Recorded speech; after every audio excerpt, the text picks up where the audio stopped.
Imagine yourself beside a small river, situated within the contemporary Ukrainian steppes in the autumn of 1362. Before you stands a Mongol army, descendants of the warriors who once terrified an entire continent. Behind you are the Lithuanian forces, a people still largely considered wild pagans by most Europeans. In a few hours, a battle will unfold, its outcome fundamentally reshaping the balance of power in Eastern Europe for the next 600 years. This isn't the famous Kulikovo field, revered by Rus, nor Grunwald, where the Teutonic Order suffered defeat. This is the Battle of Blue Waters, a struggle nearly lost to history, yet potentially more significant than both combined. The question arises, why has such a crucial battle almost vanished from history textbooks, and what truly transpired on the banks of the Sinuka River that autumn? But before we delve into the answers, please let me know where you're viewing this video from and what time it is for you. Share your thoughts in the comments below. I'm genuinely curious about the global time zones you represent. To grasp the immense importance of the Battle of Blue Waters, we must rewind history approximately 100 years.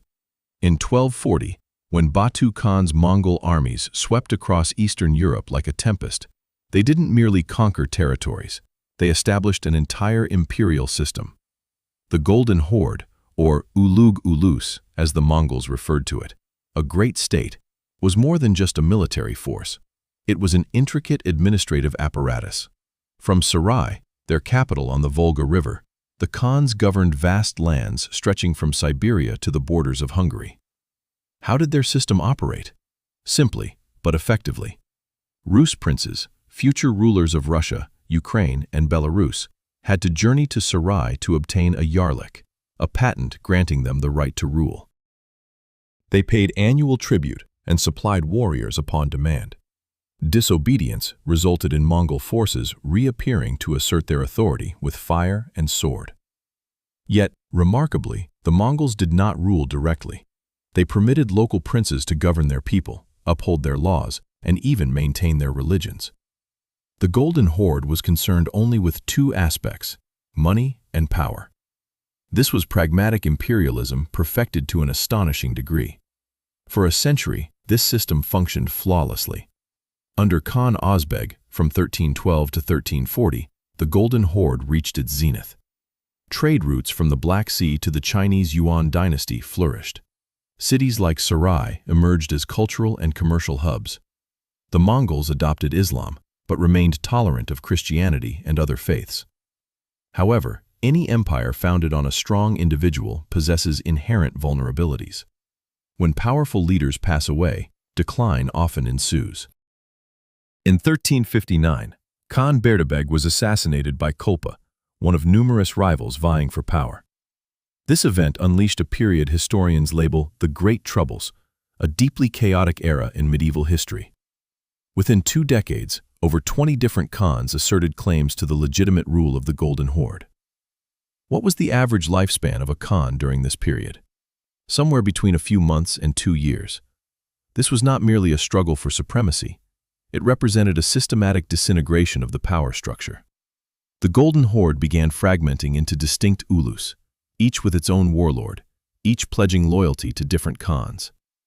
By 1362, the year of the Battle of Blue Waters, the Golden Horde had effectively splintered into 3 factions. Kelitbek ruled from Sarai, Bulat Timur controlled Volga Bulgaria, and Abdullah held Crimea. Meanwhile, Mamai, a formidable warlord ineligible for the throne himself due to not being a descendant of Genghis Khan, governed puppet Khans from his Crimean seat. Consider this situation. Rus princes no longer knew where to seek yarliks or to whom to pay tribute, Sarai or Crimea. A wrong choice could invite punitive action from another Mongol army. Some historians suggest that the Black Death, the plague that devastated Europe and Asia in the 1340s to 1350s, severely weakened the Golden Horde's economy. Trade routes were disrupted, populations dwindled, and tax and tribute revenues plummeted. Perhaps even more significant was the psychological collapse. For a century, the Rus principalities had believed the Golden Horde to be invincible. But now, observing the Mongols' internecine struggles for power and the absence of clear leadership, a question began to form in their minds. If they cannot govern themselves, how can they govern us? It was at this juncture that Algirdas, the Grand Duke of Lithuania, recognized a unique opportunity. Algirdas was not a typical medieval ruler. Born around 1296, he was one of 7 sons of Grand Duke Gediminas, a figure who laid the foundations for what would become one of Europe's largest states in the 14th century. What made Algirdas exceptional was not merely his family legacy, but his strategic foresight.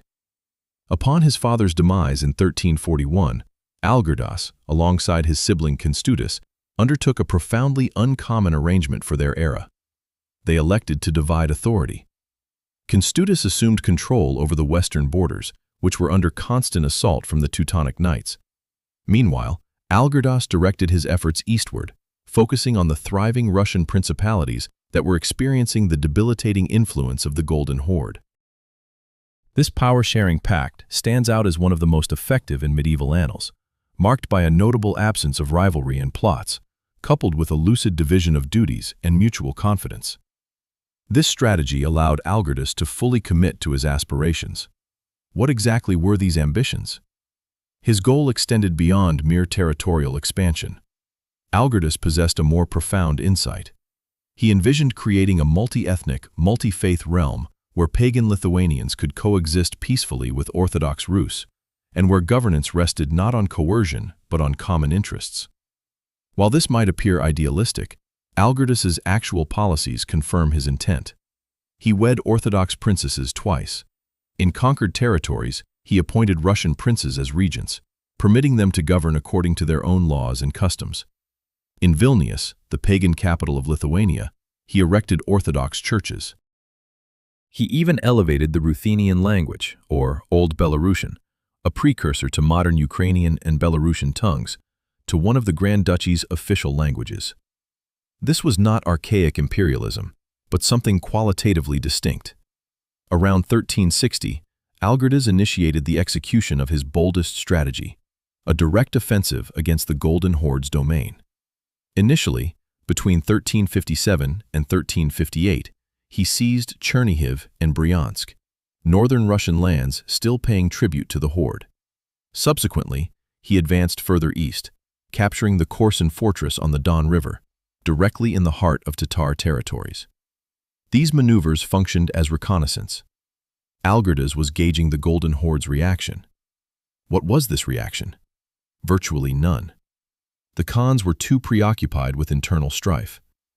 Around 1360, Algirdas took a pivotal symbolic step. He deposed Theodorus, the last prince of Kiev recognized by the Golden Horde, and appointed his own son, Vladimir. Kiev, the mother of Russian cities, the cradle of Slavic civilization, ravaged by the Mongols in 1240, now seemed under Lithuanian dominion. However, a complication arose.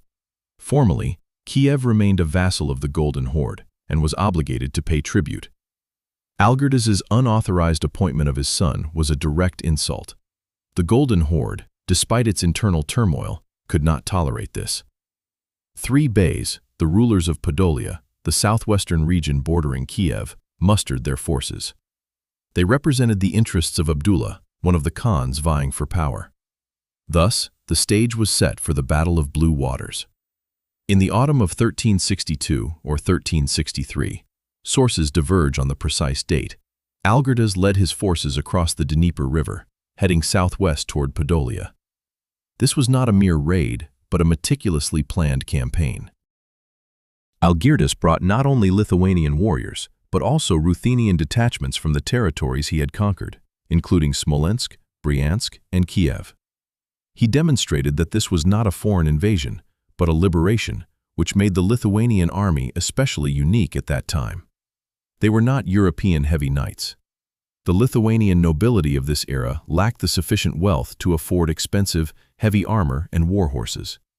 Their primary strength lay in light cavalry, mobile, agile, trained to fight both mounted and on foot. Yet they learned rapidly. After nearly a century of confronting the Teutonic Knights, the Lithuanians had devised sophisticated tactics. They were adept at utilizing terrain features, knew how to feign retreat to ensnare enemies, and effectively combined cavalry with infantry. More importantly, they possessed what the Mongols lacked in 1362: unity under a single command. The two armies converged at Torhavitsia, a small town on the Siniuka River. The Mongols referred to it as Yabu, the governor's town. The Rus called it Blue Waters. The precise reason for this name remains unknown, perhaps due to the river's hue or some vanished geographical characteristic, but the name entered historical records. We have only one detailed account of the battle from Maciej Strajkowski, a Polish-Lithuanian chronicler writing in 1582, more than 2 centuries after the event. Therefore, caution is warranted.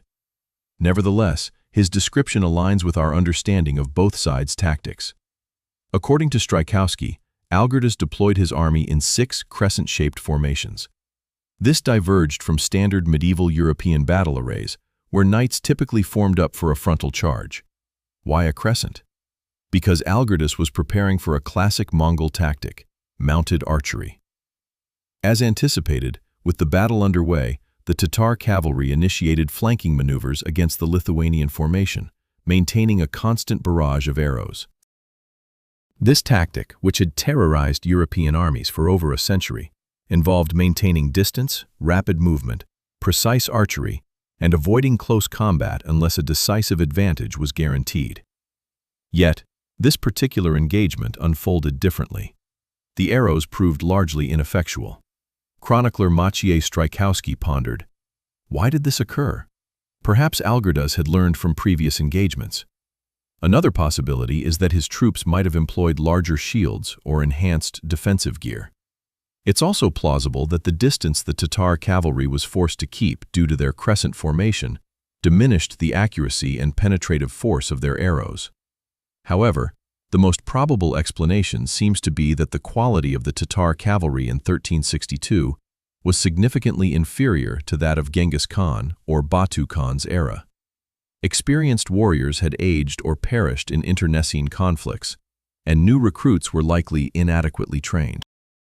Financial hardship probably affected the quality of both their horses and equipment.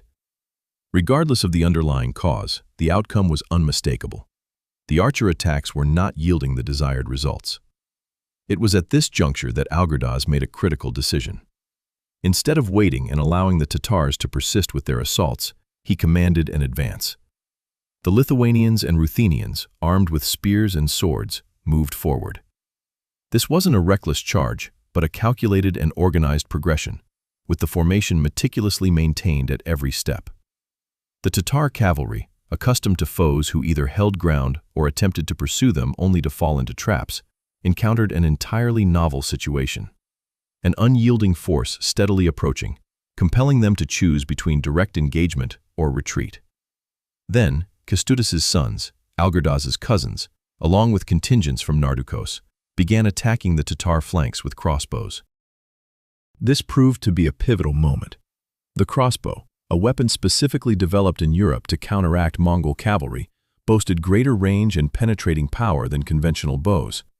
Moreover, effective use of a crossbow didn't necessitate years of training. Assailed from the front by infantry and cavalry, and barraged from both sides by crossbows, the Tatar ranks began to disintegrate. They couldn't maintain a safe distance and were unable to employ their customary mobile tactics. Most importantly, they lacked reinforcements. In a typical engagement with a unified Golden Horde, reinforcements would have arrived by this point. A reserve army would have mobilized, and actions would have been coordinated with other uluses. But in 1362, none of this occurred. The 3 bays of Podolia fought in isolation. The Tatar formation collapsed.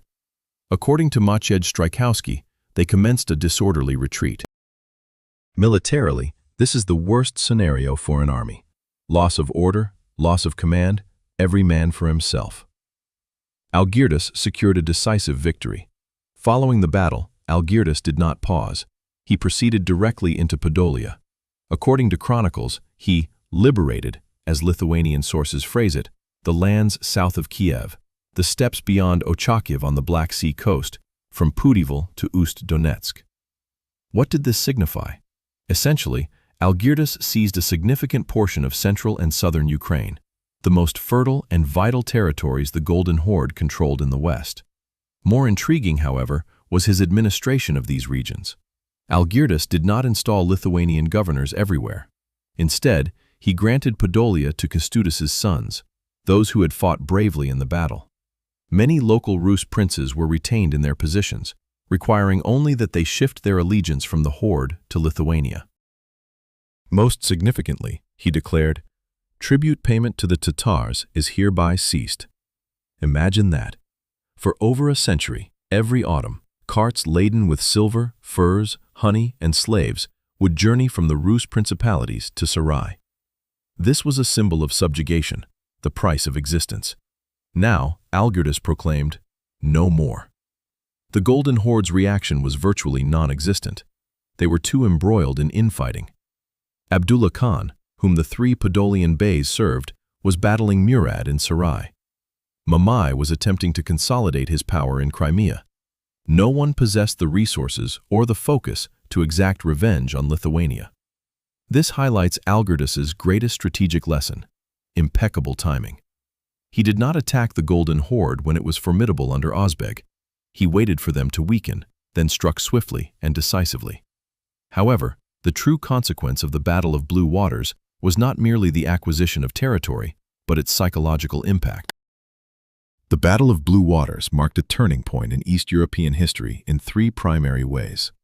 First, it shattered the myth of Mongol invincibility. For over a century, Europeans had believed the Mongols could not be defeated in a major open-field engagement. Prior successes, like Legnica in 1241, were merely tactical setbacks.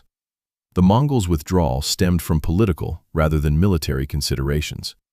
Nonetheless, the battle at the Blue Waters proved to be a different scenario.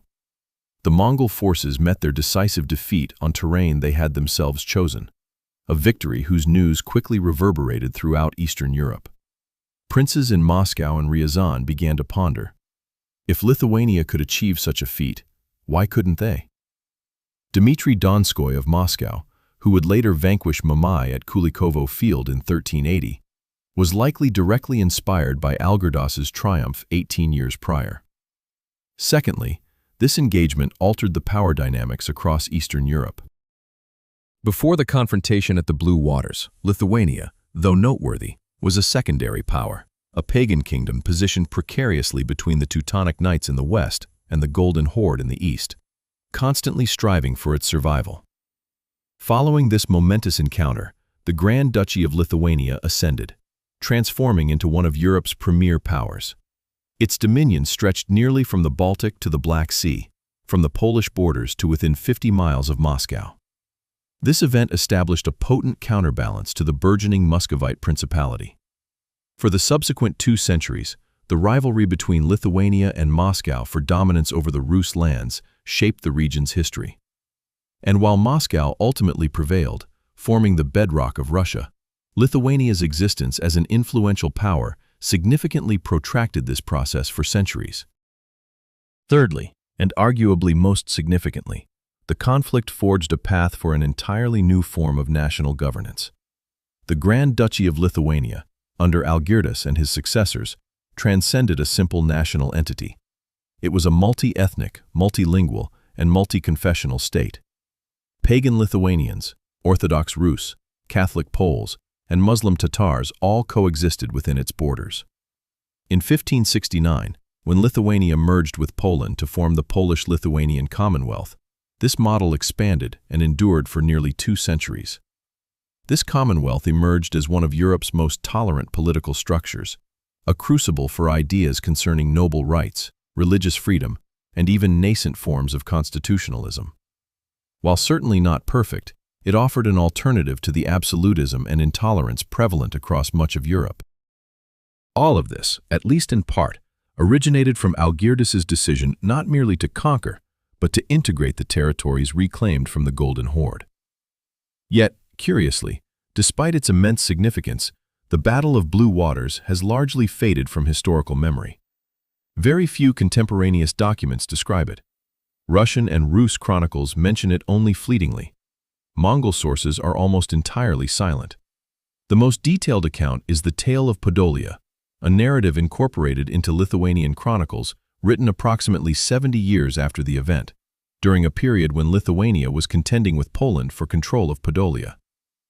Some historians have even questioned whether the battle occurred precisely as described, wondering if it was merely a series of minor skirmishes later embellished by chroniclers into a major engagement. However, most modern scholars agree that a significant event transpired in the autumn of 1362 or 1363 near the Siniuka River. The evidence for this lies not in texts but in its repercussions. The sudden shift in sovereignty over a vast territory, the cessation of tribute payments, and the construction of Lithuanian castles and fortifications in Podolia. Why, then, was it forgotten? Due to political motivations. Following the union of Lithuania with Poland in 1569, the Polish government had every reason to diminish Lithuanian military achievements to justify Polish dominance within the Union. Subsequently, when the Russian Empire conquered Poland and Lithuania in the late 18th century, Russian historians were incentivized to spotlight Kulikovo, a Russian victory, and overlook Blue Waters, a Lithuanian triumph. During the Soviet era, history became even more complex. Lithuania was part of the USSR, but emphasizing Lithuanian historical accomplishments could fuel nationalism. Therefore, Blue Waters continued to be marginalized. Only after Lithuania regained independence in 1990 did historians begin to seriously explore this battle.